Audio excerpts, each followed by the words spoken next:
Hey guys, this is Nikki. So this video I'm doing, it's been really hard to do it. And it's very close to my heart. It involves drug addiction and alcohol addiction. So every year millions of Americans struggle with some form of addiction.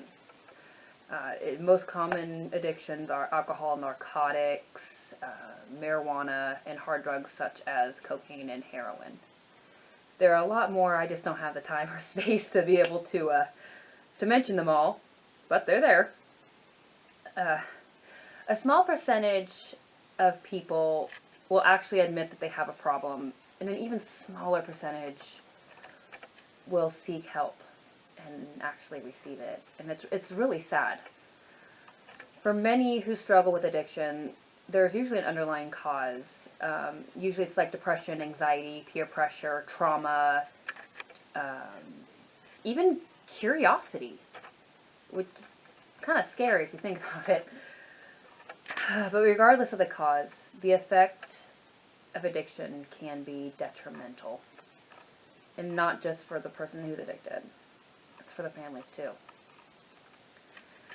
Criminal activity, mental illness, overdose, suicide, they're just a few of them.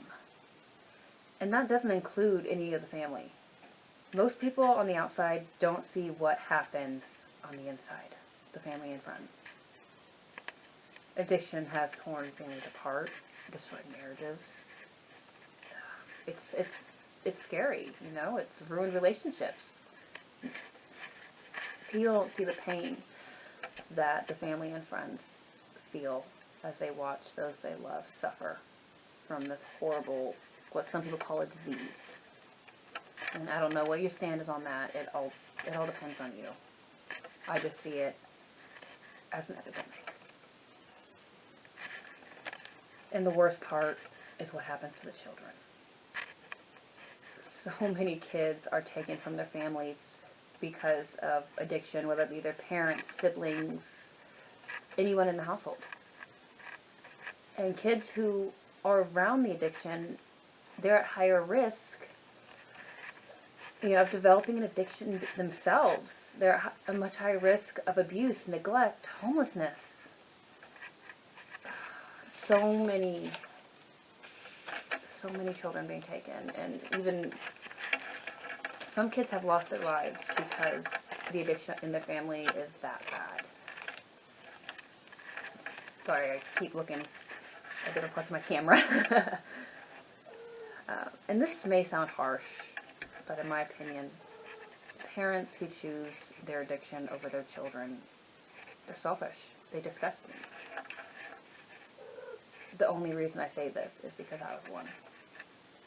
I chose drinking in bars over spending time and being with my son and my husband.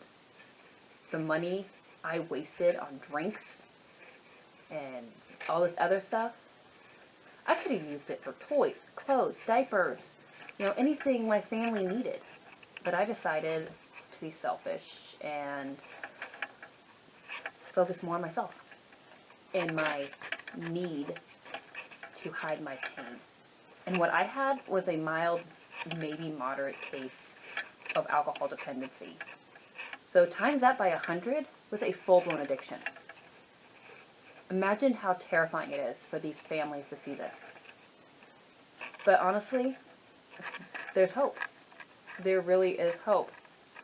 No matter how deep you are in your addiction, there's always a way out. Just like Buster Moon from Universal Studios says, you know what's great about hitting rock bottom? There's only one way left to go, and that's up.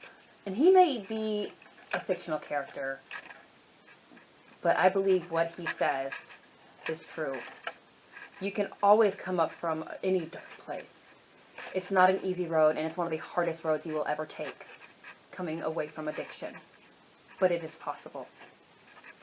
Nothing is impossible. I've seen friends get recovery, or find recovery, and stay sober. I've seen friends relapse and come back. I've also seen people that I care about relapse can never come back. There are so many programs available. You have AA, NA, and my personal favorite, Celebrate Recovery, which is a Christ-centered recovery group that has helped me through my darkest times and helped me grow as a person and a Christian. I mean, you may not be a Christian, you may not believe, that's fine. But there are so many places you can go to get help for yourself or someone you care about. All you gotta do is look. Don't be afraid to seek help from hospitals, medical centers, churches, friends, family. All of us are here to help you. We will get you through this. Thank you so much for watching. This video was really hard for me to record. I have been working on the drafts for it for months. I've been struggling and procrastinating on recording it because I was afraid that it wasn't going to be good enough. But I realize that's not important. What is important is I get this message out, and I pray that I can help just a few of these millions of Americans find help and maybe save a life. So please, again, thank you for watching this. Leave a like, a comment, subscribe to the channel, whatever you'd like to do. Even tell me what you'd like me to talk about next. God bless all of you. Toodles.